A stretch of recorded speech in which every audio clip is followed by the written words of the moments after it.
Assalamualaikum warahmatullahi wabarakatuh. Saya Ferry Sandria dengan NIM 1914080004. Baiklah, kali ini saya akan membahas atau mereview materi ke-10 mata kuliah metodologi penelitian yang diampu oleh Dr. Milyasari SPD MSI.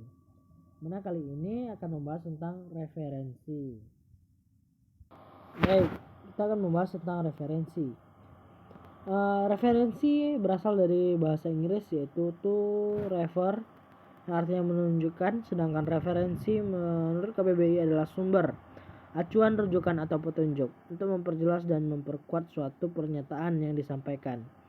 Di dalam ilmu perpustakaan, istilah referensi menunjukkan kepada suatu koleksi yang dapat menjawab pertanyaan yang dapat diajukan oleh pemakai perpustakaan. Kemudian fungsi dari referensi. Yang pertama,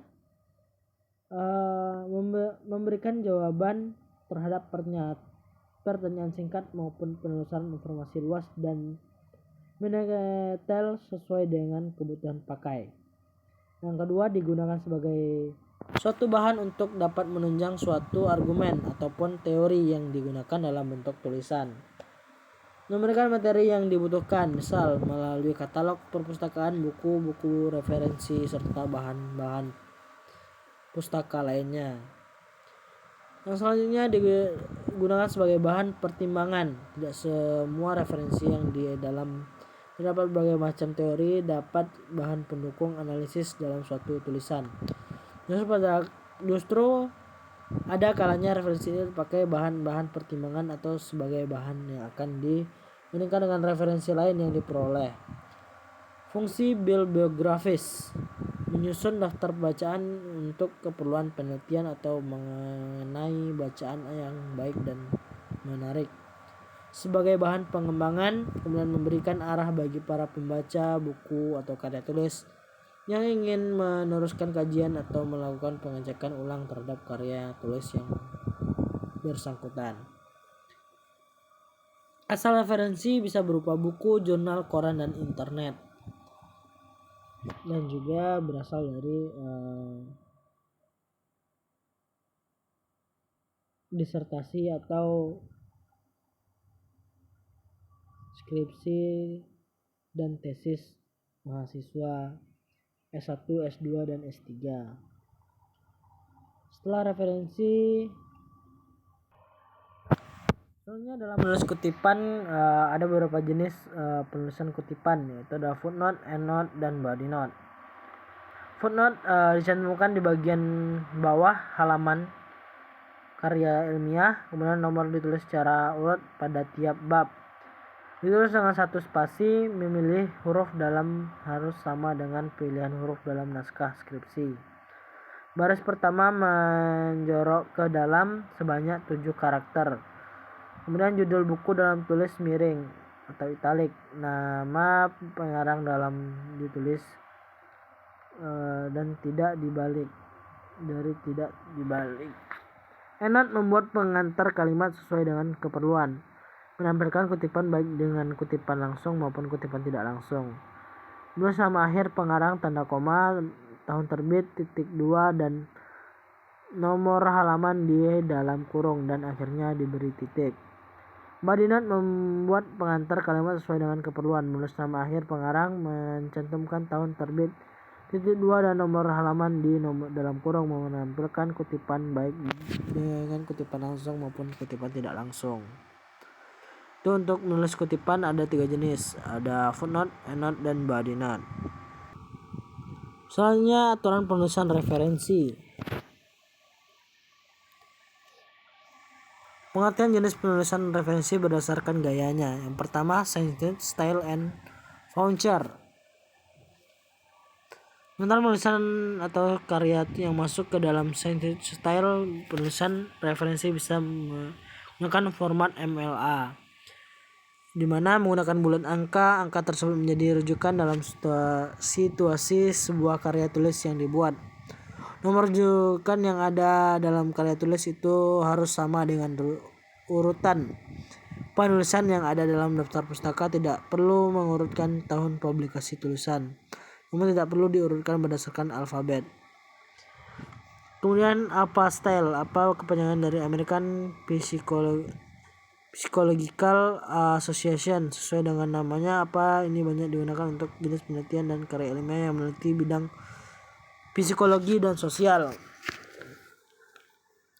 Daftar pustaka diurutkan alfabetis berdasarkan nama belakang penulis atau judul apabila tidak ada penulis. Nama depan penulis ditulis sebagai inisial. Bila ada penulis sama dalam daftar pustaka, ditulis berurutan dari tahun yang paling lama. Bisa ditambah huruf A, B, C setelah tahun. Kemudian MLA style atau kepanjangannya dari Modern Language Association. Jenis referensi ini lebih sering digunakan untuk penulisan humanitas dan di bidang bahasa Inggris.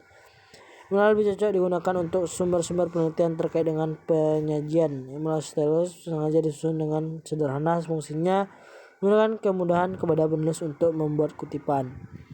Mana satu penulis ditulis lengkap dengan nama belakang dan akhir ditulis di depan. Tahun terbit diletakkan pada akhir. Kutipan pada halaman cukup dengan penulisan kata akhir dan nomor halaman kutipan. Pada beberapa media tertentu dapat ditambahkan informasi jenis media dan format. Misal cetak, online, web, dan lain-lain. Pada sumber online cukup menampilkan tanggal, bulan, dan tahun diakses tanpa menyebutkan sumber online-nya.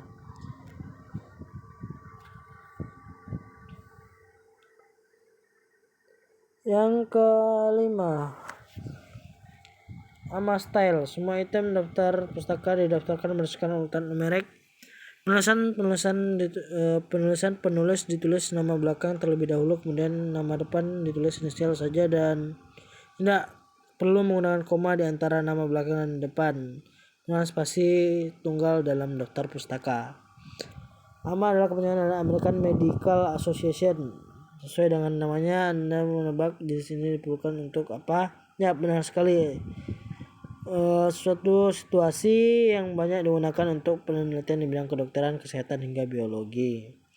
Chicago dan Trubian style. Chicago dan Trubian style lebih sering digunakan untuk penulisan citasi bidang-bidang tentu seperti sastra, seni, dan sejarah.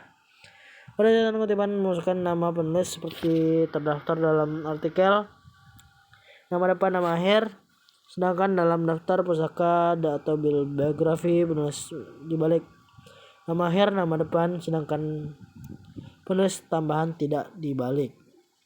Penggunaan catatan kaki atau footnote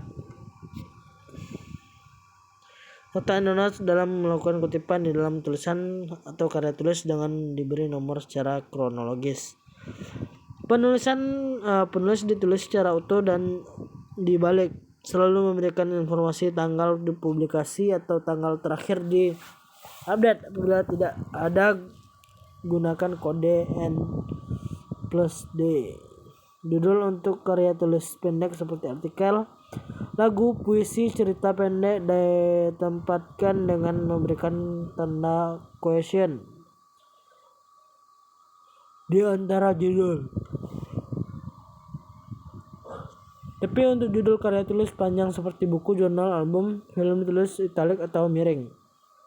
Mempunyai dua sistem pencatatan, yakni notes bibliografi, catatan bibliografi yang digunakan dalam bidang humaniora dan gaya autor, dan yang digunakan untuk ilmu sosial, ilmu fisik, dan ilmu alam.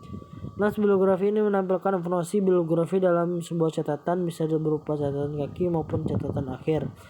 Sedangkan author date menggunakan kutipan langsung pada teks utama dengan memberikan informasi nama akhir penulis dan waktu publikasi, di mana daftar kutipan ini akan ditampilkan pada daftar referensi di akhir tulisan.